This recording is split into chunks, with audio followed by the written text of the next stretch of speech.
রেকিতে সারে না এমন কোনো রোগ নেই। মাথার চুল থেকে পায়ের নখ পর্যন্ত যাবতীয় রোগের বিজ্ঞানসম্মত চিকিৎসা পদ্ধতি রেকি চিকিৎসার মাধ্যমে হয়ে থাকে।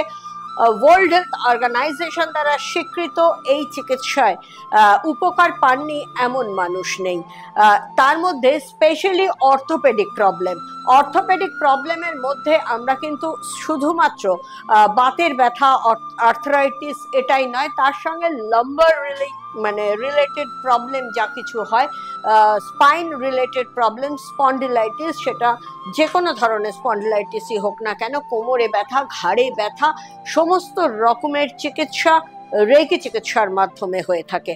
আজকে আমরা দেখে নেব শব্দ শেখা ঝর্ণাধারা দত্তকে, শুনে নেব তার কথা। নমস্কার, আমি ঝর্ণাধারা দত্ত। আমি প্রিন্স আনারসা রোডে মেকন টাওয়ারে থাকি। আমার 77 ইয়ার্স ওল্ড। আমার ব্যাক পেনটা খুব 10 বছর আগে হঠাৎ করেই হয়েছিল।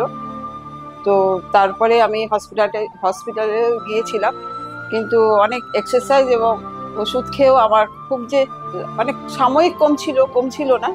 তো এতদিন ধরে ওইভাবে চালাচ্ছিলাম, হঠাৎ করে মনে হলো একটু রেকিটা শিখবো। তো ম্যামের সঙ্গে যোগাযোগ করতে পেরেছি। তো ম্যামের কাছে এসে আমি 2nd ডিগ্রি পর্যন্ত শিখেছি। তাতে আমার নিজস্ব অনেক উপকার হয়েছে, কারণ আমি আগে যেমন আমি আধ ঘন্টা বসতে পারতাম না, এখন আমি বসতে পারছি। এবং আমার স্পন্ডিলাইটিসটা খুব বেড়ে গিয়েছিল, কলার বোনও পড়তে হয়েছে, কিন্তু এখন সব সেরে গেছে। এবং আমি আমার হাজবেন্ডের কিছুটা ট্রিটমেন্ট করেছি। ওনার খুব চোখের প্রবলেম হয়েছিল, ওনার চেস্টের প্রবলেম হয়েছিল, এগুলোকে আমি মোটামুটি আমার মনে হয়েছে ওনার কমে গেছে, সেটাই আমার কাছে বেশি কৃতিত্ব। যাই হোক, ম্যামকে এই জন্য প্রচণ্ড ধন্যবাদ।